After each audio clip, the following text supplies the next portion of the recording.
teman-teman, merupakan cara penonton atau penggemar mengungkapkan rasa terima kasih dan menunjukkan dukungan mereka kepada sebuah channel.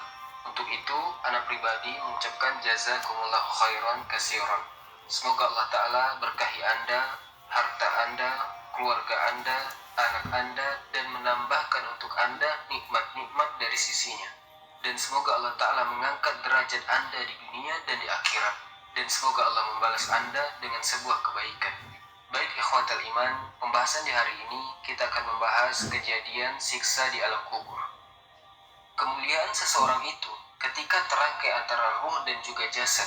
Karena ketika jasad itu mengandung ruh, maka kita bisa lihat ketika mereka hidup di permukaan bumi.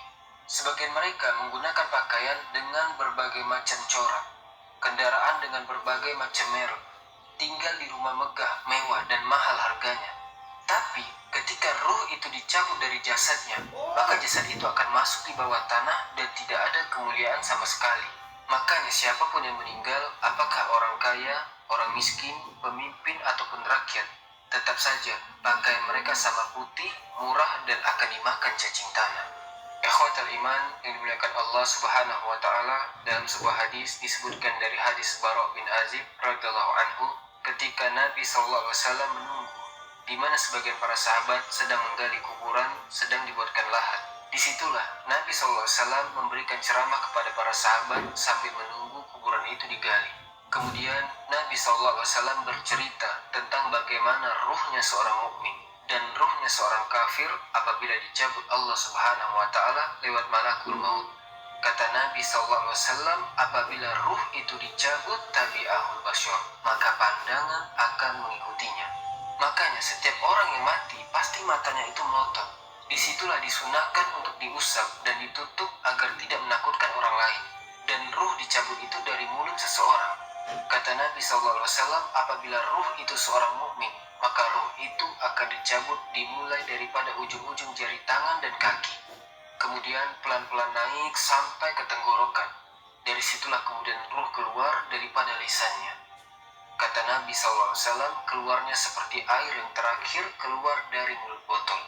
Teman-teman, Anda bisa bayangkan, kalau seandainya sedang memegang botol aqua dan itu masih penuh airnya, kemudian air itu kita tuangkan, tentu air itu akan sangat deras keluarnya. Tapi ketika dalam botol itu cuma tinggal satu tetes saja, tentu apabila kita tuangkan akan berjalan pelan-pelan. Kata Nabi SAW, ruhnya seorang mukmin itu ketika keluar seperti tetesan terakhir yang keluar dari mulut teko, artinya pelan. Disitulah Allah Subhanahu wa Ta'ala mengutus 3 malaikat. Pertama, malakul maut, dan yang kedua, malakul rahmat. 2 malaikat rahmat yang membawa kain kafan dari surga dan hanut pewangian dari surga. Disitulah 2 malaikat ini membisikkan di telinga orang yang sedang sakaratul maut dari ruhnya orang-orang yang beriman. Kemudian malaikat ini mengatakan, irji'i ila rabbiki radiyatan mardiyah. Keluarlah dan kembalilah kepada keriduan Allah Subhanahu wa Ta'ala. Maka ketika itu ruh tercabut oleh malakul maut, kemudian diletakkan di kain kafan dari surga. Kemudian bau harumnya sampai membumbung ke langit. Para malaikat yang di langit bertanya, ruh siapa itu? Maka sebagian mereka mengatakan, ruhnya Fulan ibn Fulan. Maka pintu langit pertama dibuka, pintu kedua dibuka, ketiga, keempat, kelima, keenam, sampai ketujuh. Di sini Allah Subhanahu wa Ta'ala berfirman, letakkan catatan amalnya di tempat yang paling tinggi fil illiyin, dan kembalikan ruh ke dalam jasadnya. Akhirnya kemudian para malaikat ini pun mengembalikan ruhnya ke dalam jasadnya. Ketika ruh itu sudah menyatu lagi dengan jasadnya, kemudian dia tersadar. Kata Nabi SAW, dia sempat mendengar suara terompah orang-orang yang mengantarnya. Ketika suara terompah orang-orang yang mengantarnya semakin jauh, semakin jauh, semakin jauh, kemudian keluar dari area perkuburan. Disitulah 2 malaikat yang disebutkan dalam riwayat Munkar dan Nakir bertanya tentang 3 perkara. Pertama bertanya tentang man rabbuka, siapa Tuhanmu? Yang kedua, wa ma nabiyuka, siapa nabimu? Dan yang ketiga, wa ma dinuka, apa agamamu?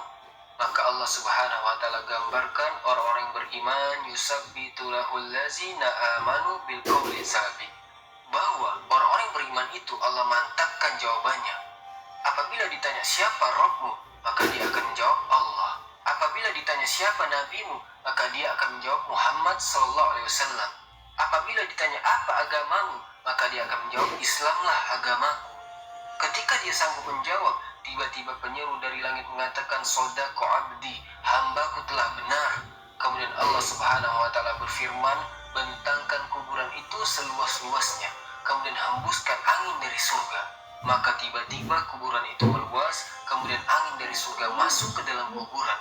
Disitulah datang seseorang yang sangat tampan sekali, yang sangat indah sekali, yang sangat luar biasa tutur katanya. Tiba-tiba datang kemudian mengajak bicara, ngobrol. Tanpa terasa kemudian kiamat sudah dibangkitkan. Maka orang ini bertanya, siapa kamu? Kenapa kamu asik sekali berbicara dan ngobrol dengan saya?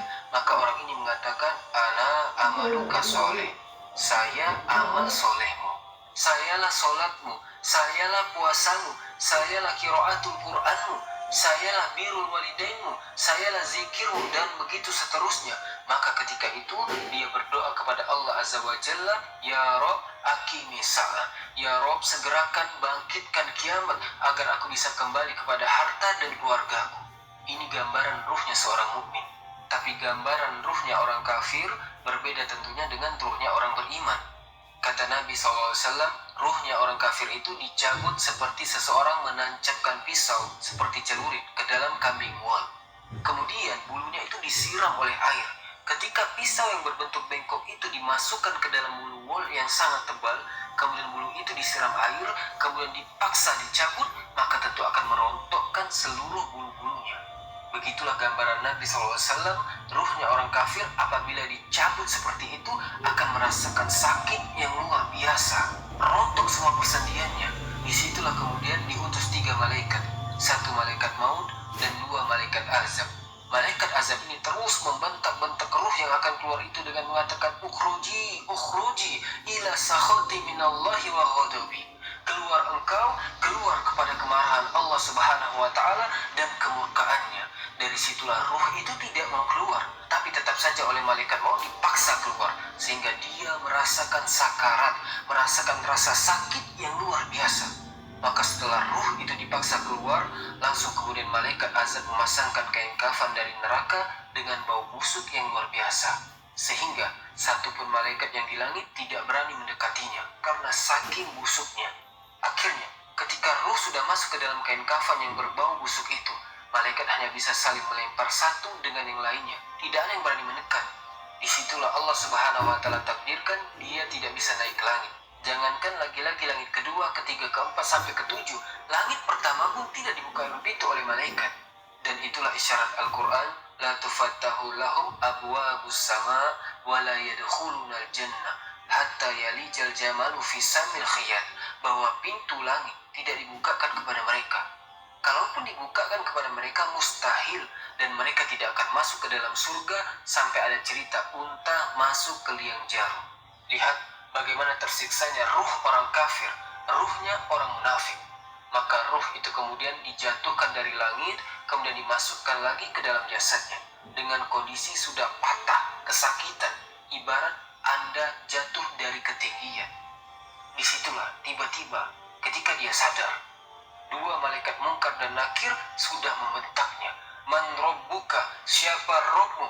Ia hanya mengatakan, la adri, aku tidak tahu, aku tidak tahu. Aku hanya mengatakan apa yang dikatakan manusia, dan aku hanya berbuat apa yang aku lihat manusia berbuat, hanya ikut-ikutan. Maka dia pun dipukul setiap salah menjawab dengan gada malaikat yang kalau diletakkan di gunung Uhud atau dipukulkan di gunung Uhud, hancur gunung Uhud itu, kata Nabi SAW. Kemudian dia ditanya tentang siapa nabinya, la adri, dia tidak bisa menjawab. Kemudian ditanya tentang apa agamanya, la adri, tidak bisa menjawab. Maka ketika itu didatangkan laki-laki yang buruk, yang jelek, laki-laki yang tuli, laki-laki yang bisu, yang hanya di tangannya palu, yang siap memukul-mukul dia sampai kiamat dibangkitkan. Ikhwatal iman, ketika itu maka ada seruan dari langit, Al-Kazaba abdi, hambaku telah berdusta. Sempitkan kuburannya, bukakan pintu ke arah neraka, biar hembusan-hembusan neraka masuk ke dalam kuburannya. Dari sinilah Utsman bin Affan radhiyallahu anhu, seorang khalifah, apabila diceritakan surga dan neraka, Utsman tidak pernah menangis. Tapi Kalau diceritakan tentang kuburan, Utsman itu langsung menangis. Alasannya apa?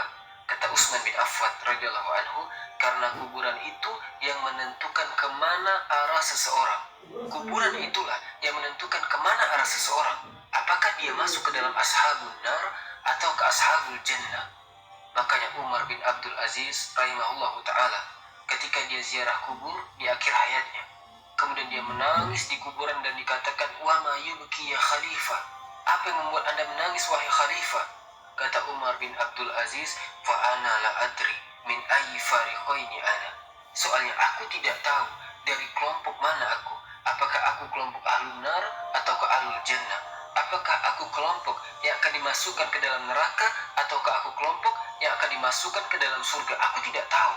Dari situlah dia menangis dan menangis orang-orang di sekitarnya. Ikhwatal iman yang dimuliakan Allah Subhanahu wa taala, oleh karena itulah ada satu tugas untuk mengingatkan kita kepada fitnah kubur yang berujung kepada azab kubur ataupun nikmat kubur. Sebuah sunnah yang sudah langka dijalankan manusia, yakni ziaratul kubur. Kata Nabi sallallahu alaihi wasallam, kuntu nahaitukum an ziyaratil kubur fazuruha fa innaha tuzakkirukumul akhirah. Dulu aku larang kalian ziarah kubur, tapi sekarang ziarahlah kalian ke kuburan-kuburan kaum muslimin.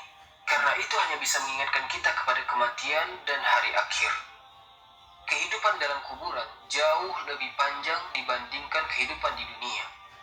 Nabi SAW bersabda, A'maru ummati baina sittina wa sab'in, bahwa usia umatku itu hanya berkisar 60 sampai 70 tahun saja. Sedikit yang lewat 70 tahun. Kalaupun ada usia yang sampai 100 tahun, itu pun sedikit sekali. Tapi kebanyakan di bawah 70 tahun, umumnya umat Rasul itu sudah meninggal dunia. Tetapi ketika orang masuk ke dalam kuburan, usia dia di kuburan sampai kiamat ditegakkan itu panjang sekali. Anda bisa bayangkan teman-teman, orang yang meninggal sejak zaman Nabi Adam sampai hari ini kiamat tidak dibangkit-bangkitkan. Orang yang meninggal di zaman Rasul sudah 1444 Hijriah. Itu dari hitungan hijrah Nabi SAW. Sampai hari ini pun belum dikiamat-kiamatkan. Menunjukkan bahwa kehidupan kuburan jauh lebih panjang dibandingkan kehidupan dunia. Dari sinilah maka wajar seorang mukmin harus takut dengan kehidupan kuburan. Ikhwatal iman yang dimuliakan Allah Azza wa Jal, tetapi para ulama mengatakan, apakah orang yang mendapatkan azab kubur itu mungkoti atau mustamir, terus menerus atau terputus? Kata para ulama, azab kubur itu hanya terputus dengan tiupan sangkakala Israfil. Maka ketika alamat-alamat kiamat besar, munculnya Dajjal, kemudian Dajjal dibunuh oleh Isa ibn Maryam, kemudian setelah itu muncul Ya'juj dan Ma'juj. Ya'juj dan Ma'juj tidak bisa diperangi dan dibunuh kecuali diazab oleh Allah Subhanahu wa taala dengan dikirimkan ulat-ulat. Itulah yang membunuh mereka. Kemudian Nabi Isa berdoa kepada Allah agar bumi dibersihkan dari mereka karena jumlah mereka banyak, 1:990. Dari mereka 990 dan 1 dari kita. Sehingga setiap jengkal bangkai mereka ada bangkai di sampingnya, dan begitu seterusnya.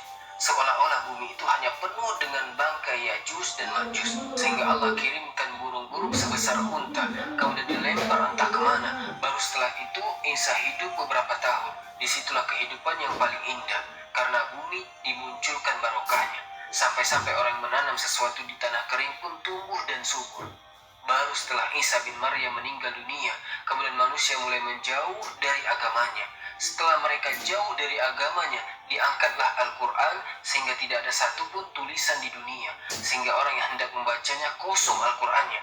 Orang hendak mengeluarkan dari hafalannya, lupa hafalannya. Ketika itu manusia mulai terpecah menjadi dua, antara mukmin dan kafir. Di saat itulah ketika mereka tertidur di malam hari, kemudian bangun di pagi hari, matahari tidak muncul, ditunggu sampai zuhur, matahari juga tidak muncul, ditunggu sampai asar, matahari masih tidak muncul. Harusnya matahari terbenam, tiba-tiba justru matahari terbit dari arah barat. Kejadian matahari terbit dari arah barat cuma 1 kali saja, teman-teman. 1 hari, baru 2 hari setelahnya muncul binatang dari perut bumi dan bicara. Kerjanya menstempel orang mukmin dan kafir. Maka ketika itu Allah Subhanahu wa taala mengirim angin yang sangat dingin, membunuh orang-orang yang beriman dan membiarkan orang-orang fasik dan munafik. membiarkan orang-orang munafik dan orang-orang kafir sehingga orang tidak malu maksiat di tengah jalan. Disitulah Allah Subhanahu wa Ta'ala kirimkan api berasal dari Aden, Yaman. Api ini tidak membakar manusia, tetapi menggiring sampai ke negeri Syam. Disinilah Nabi SAW bersabda, La taqumus sa'ah illa ala siraril khalqi. Tidak mungkin tegak hari kiamat kecuali tegak di atas manusia yang paling buruk. Ketika itulah Nabi SAW menceritakan bahwa Allah Subhanahu wa Ta'ala memerintahkan kepada Israfil untuk meniup sangkakala yang pertama. Disinilah azab kubur terputus. Karena ketika itu seluruh orang mati, baik orang yang ada di atas bumi atau yang ada di bawah bumi, baik kalangan jin, baik malaikat, kecuali makhluk-makhluk yang Allah kehendaki saja, semua hancur. Dan Abu Hurairah radhiyallahu anhu menceritakan kehancuran bumi setelah tiupan sangkakala itu adalah 40. Bisa 40 hari, bisa 40 bulan, bisa 40 tahun. Yang jelas Allah hancurkan bumi ini. Allah luapkan lautan ke daratan. Allah jatuhkan bintang. Allah hancurkan gunung sehingga seperti kapas yang dihempas angin. Itu yang disebut dengan kehancuran alam atau hari kiamat. Baru setelah itu kemudian bumi tidak bulat lagi, tapi bumi terhampar. Allah ganti bumi yang kita pijak dengan bumi yang baru. Itulah disebut dengan padang mahsyar. Maka disitulah Allah Subhanahu wa Ta'ala memerintahkan Israfil untuk meniup sangkakala kebangkitan. Yang kedua kalinya Israfil pun kemudian meniup sangkakala. Maka dari situlah manusia keluar dari perut bumi, wa akhrajatil ardu asqalaha. Allah keluarkan beban-beban beratnya. Disitulah orang-orang beriman ketika mereka muncul dari kuburan, maka mereka akan berkumpul dengan keluarganya. Allah mengatakan, allazina amanu wattaba'athum zuriyatuhum biimanin alhaqna bihim zuriyatahum. Orang-orang beriman, kemudian keimanan diikuti oleh keluarganya, oleh istrinya, oleh suaminya, oleh bapaknya, oleh anak-anaknya, oleh cucu-cucunya. Maka ketika mereka dibangkitkan dari kuburan, mereka langsung berkumpul menjadi satu keluarga. Dan itu adalah sebuah ketenangan. Tapi orang-orang di luar daripada yang beriman, mereka keluar dari perut bumi seperti dua binatang. Pertama Allah contohkan dengan laron yang berterbangan. Anda bisa melihat laron apabila terbang di atas lampu atau di sekitar lampu. Lihat bagaimana cara terbangnya. Mereka akan saling tubruk dengan kawan-kawannya. Karena pada hari itu anak lari dari orang tuanya, suami lari dari istrinya, orang tua lari dari anaknya. Terkadang mereka bertubruk satu dengan yang lainnya. Yang kedua, seperti belalang, kal jarodil muntasir. Pertama seperti laron dulu, lari sana lari sini, yang dari barat ke timur, yang dari timur ke barat, yang dari selatan ke utara. Mereka kacau sehingga mereka mengatakan, ya wailana mamba'asana mimarkodina, celaka, siapa yang membangunkan aku dari tidurku. Tapi orang yang beriman hanya mengatakan, haza ma wa'adur rahman wa sadaqul mursalun. Inilah janji Allah kepada kalian dan benarlah ucapan para rasul. Baru setelah itu dari padang mahsyar berteriak seseorang yang Allah suruh untuk berteriak. Mulailah kemudian mereka teratur. Mereka terbang seperti belalang. Karena belalang itu kalau terbang maka akan teratur dengan koloninya. Maka mereka akan berjalan ke satu titik. Di situ yang disebut dengan padang mahsyar. Mereka akan tinggal selama 50 tahun. Telanjang, kembali tidak dikhitan, tidak pakai sandal. Matahari didekatkan 1 mil, keringat bercucuran. Tidak ada makan, tidak ada minum. Mereka berdiri 50 tahun. Sehingga akhirnya orang-orang soleh mereka berkumpul datang kepada Adam minta syafaat. Adam memberikan uzur, tidak sanggup memberikan syafaat. Kata Adam, datanglah kalian kepada Nuh karena dia rasul pertama dalam Islam. Maka mereka pun kemudian datang kepada Nuh. Nuh pun memberikan uzur, datanglah kalian kepada Ibrahim karena dia Khalilur Rahman. Maka mereka datang kepada Ibrahim. Kata Ibrahim, aku tidak sanggup berikan syafaat. Datanglah kalian kepada Musa karena dia Kalimur Rahman.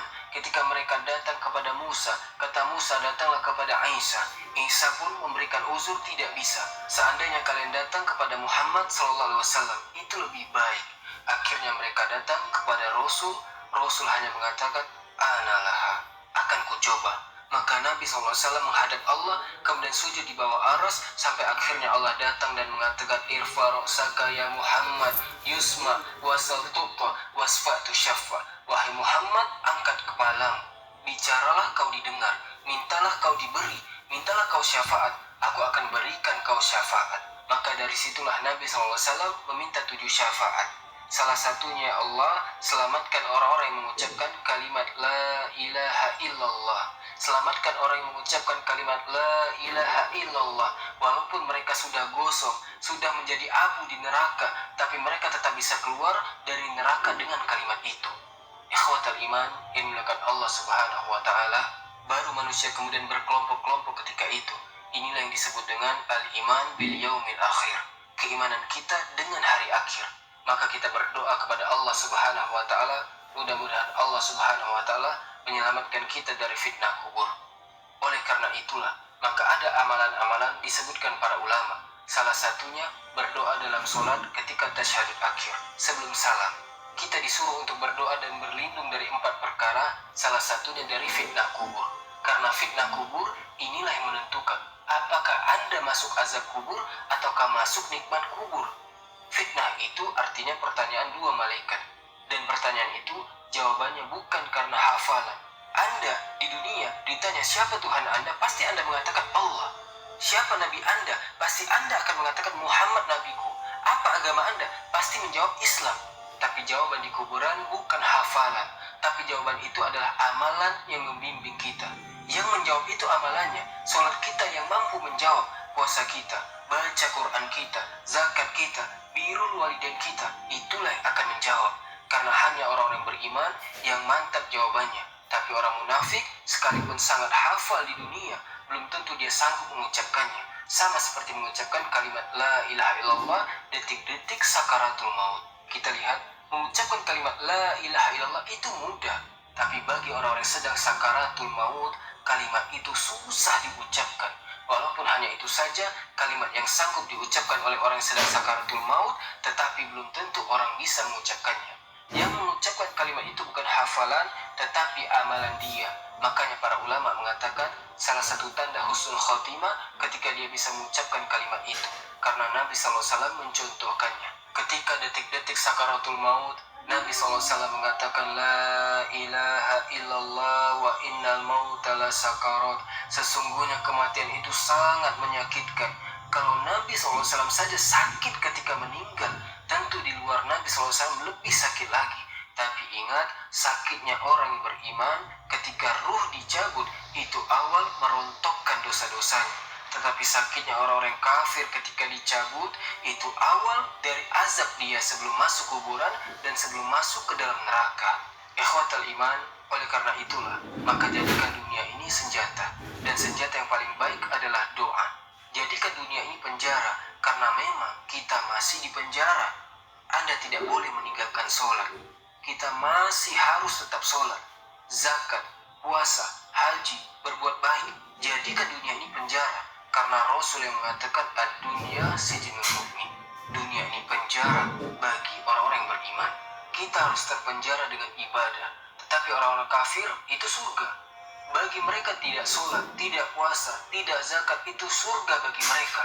Tapi orang yang beriman, walaupun sesenang apapun Anda, diberikan harta yang banyak sekalipun, tetap saja kewajiban sholat tidak boleh ditinggalkan. Tetap saja kewajiban zakat tidak ditinggalkan. Tetap saja kewajiban haji tidak boleh ditinggalkan.